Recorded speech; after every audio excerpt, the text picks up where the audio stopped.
happens that the Hebrew law appears as the opposite of the Roman law that we have just described.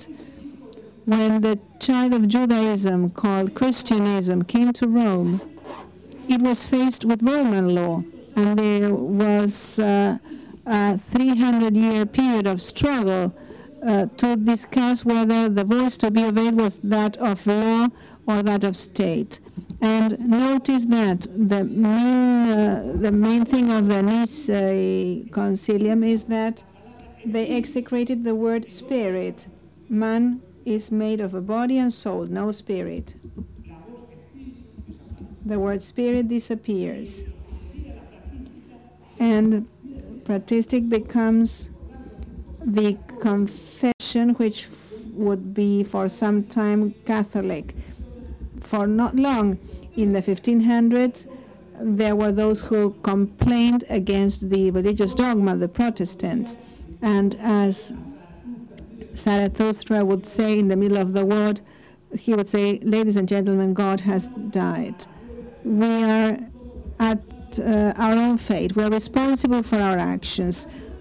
And we are not speaking about individual actions here. We have to rearrange society based on our condition. And I think someone said it before, so that we may establish in our society what appeared in the French Revolution for just a few days. Someone shouted, liberté, égalité, fraternité.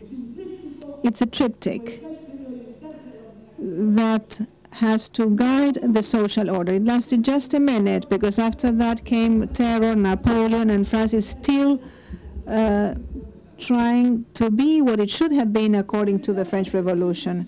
Interestingly enough, in the 19th century, freedom appeared as the guiding star. We know that as the stage of liberalism. Curiously enough, I come to this university, I attend courses, I peep into the different conferences, and freedom is respected, I must say, but it has come to a standstill. The star today is equality. The philosophy of law deals with egalitarianism. And this is important for two reasons. On the one hand, it is destroying the trilogy that I have just described. Freedom should exist, but from the basis, or on the basis that we're equal. Equal where? How? In which situations? Is a 6-year-old equal to a 30-year-old man? And is this man equal to a 40-year-old woman? That's nonsense. What are we talking about? Of course, we may clarify this, we may shed some light if we speak of equal opportunities, and we clarify it even further if we remembered Aristotle saying that we have to treat equal what is equal and different whatever is different. Equality does call for some sort of discrimination. If freedom, equality, and fraternity as a triptych disappears and we take just equality, we are disrupting the human order. And what about fraternity? What courses speak about fraternity? Whether it is at this university or elsewhere. I mean, this is considered outdated, so it seems. But there's a word replacing it. And that word is solidarity. The preach is that we have to be sympathetic. We have to engage in solidarity. Andreu said that the word code came from biology, or rather was coined before in biology, before it was coined in legislation. There is a transmutation. The ideal of fraternity has been taken away from us, and instead they have imposed the ideal of solidarity. That's no negative, mind you, but let me warn you that the word solidarity comes from law, and it means the following. Whenever the true debtor is unable, the idiot who was the guarantor has to abide or has to respond to that. It's a joint and several liability. When in society the idea of solidarity prevails, that means something is wrong, because one has to be helping the other because the other cannot help himself. So the first cycle was the stardom of equality, the individualism of the 17th and 18th century, even mid-19th century. Then society reacted as a group. We may be confused and led to think that the champion here was Karl Marx, but it was not. It was society as a whole, as an independent agent, which wanted to bring its individual members to order. And then there was the terrible experience, not of Louis XIV absolutism, who in the end was a fifth category king, insignificant to the power held by a current president today in a society conformed by 100, 200 million people. After that period of the stardom of freedom, we are now living the stardom of equality, of solidarity, sorry. And this has to do with the very raison d'etre of this Congress. I was just telling a colleague in the coffee break, had we said that this Congress, that the one attending will be given a $10,000 check, I think we would fill not only this room, but all of the rooms and the streets and everything. But if we speak of land, social inclusion, and housing, and I have a numerous attendance here, but they are not coming in large groups. How many students and teachers have said, I engage in housing law, for example. I engage in housing law, but not agrarian law or land law.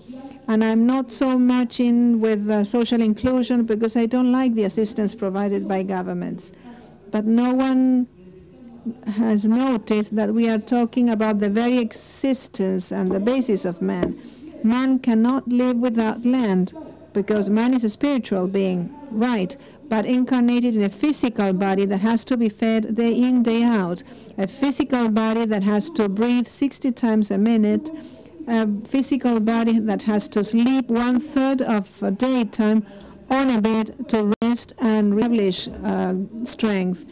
I mean, we have to comply with all the requirements of the animal world in order to develop the spirit. And we are denying that material basis. When that happens, when we deny this, which appears in the early socialist demands, insinuated by true liberals like Thomas Paine or Henry George, who said, gentlemen, the basis of the material life is the land, which oftentimes takes place clumsily, like in some social revolutions, that is collectivization of labor, of land. It was an attempt, yes, and it shows the necessary quest for respecting that which comes in its own way or of its own right in the animal world.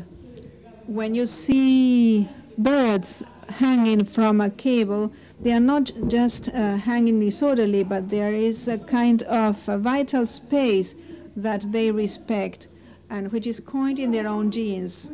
Only man can think of reducing that space to the extent that there are 20, 40, 50 stories piled one on top of the other as if they were card boxes, or to reduce the living quarters to a 3x3 room, which includes everything, toilet, kitchen. I mean, it's just an idiot who could think of that. And what is failing here is the gift that has been given to us, the gift of freedom, to think that we have to bring order to the social world we live in.